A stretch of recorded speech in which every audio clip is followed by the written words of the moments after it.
Alors bonjour à tous, donc je vais vous donner quelques consignes en fait pour pouvoir mieux faire votre cas de synthèse, donc qui est page 61 de votre livre. Donc avant de commencer, vous devez avoir le livre sous les yeux et de quoi également prendre des notes. Alors le cas porte sur l'entreprise Douceur Paloise. Donc on vous dit que c'est une entreprise qui commercialise familiale, qui commercialise donc des spécialités donc de gâteaux, notamment de pain à base de pâte d'amande, de miel, etc. Bon, et on vous dit que l'entreprise subit la concurrence et notamment la copie de ses recettes. Et elle souhaite donc se différencier. On est sur une stratégie de différenciation. Notamment en proposant des gâteaux haut de gamme. Donc on est sur un positionnement haut de gamme, fait à partir de matières premières bio et avec des fournisseurs locaux. Donc il y a deux axes, il y a la production locale et le bio. Alors la première question, on vous demande quelles sont les finalités de l'entreprise Les Douceurs Paloises. Donc là vous avez besoin à chaque fois de lire le petit chapeau de la mission, c'est-à-dire le petit texte qui est au-dessus. Pour répondre aux finalités, vous aurez besoin également des annexes 1 et des annexes 2. Alors, il faut bien structurer finalité. Une finalité, ici, c'est le but général de l'entreprise, contrairement à un objectif qui, lui, va être quantifié, que ce soit un objectif qualitatif ou quantitatif. Et vous ne devez pas oublier de structurer en finalité économique. Donc, ce que souhaite faire l'entreprise Les Douceurs Paloises avec ce nouveau projet, c'est notamment détaillé dans l'annexe 2, sa production, sa stratégie, le chiffre d'affaires, etc. La finalité sociale, on est toujours sur les salariés, leur bien-être, leur formation, leurs conditions de travail, etc. Et les finalités sociétales, on est sur les externalités que va avoir l'entreprise sur son environnement, sur les autres agents économiques. Alors ça peut être l'écologie, ça peut être l'environnement, mais ça peut être aussi une entreprise par exemple qui forme de jeunes stagiaires. Elle participe donc directement à la formation des jeunes et favorise leur insertion sur le marché du travail. C'est une externalité positive et on est dans les finalités sociétales, même si la formation a aussi un lien avec les finalités sociales. Ensuite, question 2. Vous avez dans l'annexe 1 tout un tas de résultats. Donc, on n'a pas les objectifs, mais on a les résultats. Vous savez que dans un tableau de bord, j'ai objectif, résultat, écart. Donc là, j'ai les résultats. Et moi, je vous demande de me classer ces résultats dans la performance économique, performance sociale ou performance sociétale. Par contre, vous n'avez pas l'indicateur, c'est-à-dire le critère d'évaluation de la performance. Donc, je vous donne deux exemples. Si par exemple, on vous dit que le chiffre d'affaires, il a été de 17 millions d'euros, excusez-moi. Le chiffre d'affaires, c'est l'indicateur ou le critère de performance. Le résultat, c'est 17 millions. Si on vous dit que l'entreprise participe à la formation, alors moi, là, j'ai appelé l'indicateur participation à la formation, mais ça peut être dit autrement. Et là, vous aurez donc les éléments, notamment tant de stagiaires formés, tant de formations proposées, etc. Donc ça, c'est relativement simple. C'était pour vous rappeler que la performance, elle se classe en fonction des indicateurs et des finalités qui sont ici. La question 3, toujours à partir de l'annexe 2. Je vous demande de me proposer 4 indicateurs qui permettraient d'évaluer le projet en cours. Le projet en cours, c'est le projet qu'a l'entreprise de développer une gamme de produits bio avec des fournisseurs locaux. Et donc, dans l'annexe 2, on vous donne des éléments de ce projet. Moi, j'aimerais avoir 4 indicateurs, mais seulement des indicateurs. Par exemple, je sais pas, moi, la parité homme-femme, le rapport de salaire entre les hommes et les femmes, ça peut être un indicateur. Le chiffre d'affaires, c'est un indicateur. Donc, vous n'aurez pas les résultats, mais je veux juste que vous me proposiez les indicateurs, c'est-à-dire ce qui est ici. Ensuite, la question 4, elle est extrêmement rapide à faire.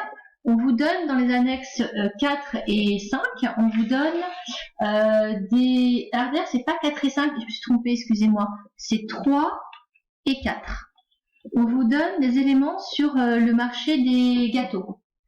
Et donc, on vous dit que sur ce marché, effectivement, des gâteaux, sur lequel l'entreprise est présente, malgré tout, ce marché génère des externalités. Alors, d'abord, je vous demande de me retraduire ce qu'est une externalité. N'oubliez pas qu'elles peuvent être positives et négatives. Là, dans le cas, vous trouverez a priori 2 externalités négatives qui sont liées à ce marché des gâteaux bio.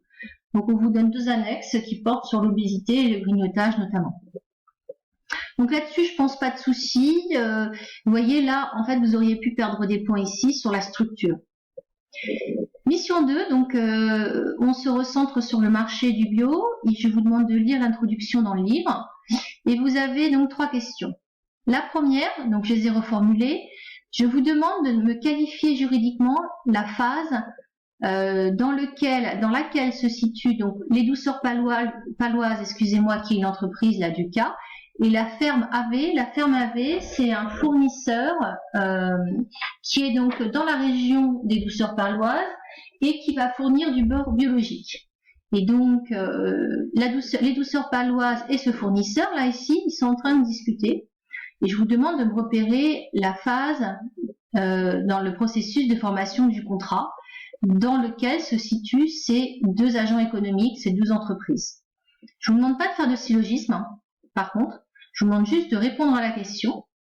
Et je vous demande par contre de me repérer dans l'annexe 9 les articles du Code civil qui réglementent cette phase de formation du contrat. Donc je vous demande de me les repérer, de me les citer et de me donner en 1 ou 2 phrases les éléments essentiels de ces articles. Je vous rappelle qu'en cours, on a vu qu'il y avait la phase de pourparler. On a vu que avant le contrat également, on pouvait mettre en place des promesses de contrat, soit signalagmatiques pour faire plaisir à Océane, soit unilatérales. Et puis qu'après, quand il y avait effectivement la rencontre entre l'offre et l'acceptation, on arrivait au contrat. Donc là, on est dans le processus de formation du contrat, donc on est forcément avant. Question 6. Je vous demande d'identifier les parties prenantes qui sont en lien avec les douceurs paloises et leur rôle. Donc vous me les citez. On l'a fait avec le cas Le Bon Coin. J'ai mis le corrigé sur Classroom. Et vous me dites à chaque fois si c'est une partie prenante interne ou externe, primaire ou secondaire. Pas de difficulté particulière. Question 7. On vous demande pourquoi le prix du beurre a tendance à évoluer, en l'occurrence c'est à augmenter. Alors vous voyez, quand j'ai une question de ce type, où j'ai le mot marché, forcément vous allez devoir structurer votre réponse entre offre et demande et conclure sur l'évolution du prix. Donc déjà il faut rappeler que le marché c'est le lieu de rencontre entre l'offre et la demande. Donc dans le texte, il va falloir repérer, c'est l'annexe 5, 6 et 7. Il va falloir repérer si l'offre augmente, baisse et si elle est suffisante. Si la demande augmente, baisse et si elle est suffisante. Et est-ce que c'est l'offre qui est supérieure à la demande ou la demande qui est supérieure à l'offre et quel impact ça a sur le prix. Je précise que page 65, vous avez un petit graphique. Et j'aimerais que de ce graphique, j'ai mis d'après le graphique page 65, le prix du beurre, j'aimerais que vous me fassiez une petite phrase qui présente l'évolution du prix de ce beurre. N'oubliez pas que quand j'ai un graphique, le prix du beurre, il évolue, donc il a un prix en euros entre 2 dates, et que donc je dois citer ces 2 dates. Si je prends par exemple le prix, je sais pas moi, du sac de farine, je vais vous dire, le prix du sac de farine a évolué de, je dis n'importe quoi, 3 € le sac de farine en 2019 à 4 € le sac de farine en 2020.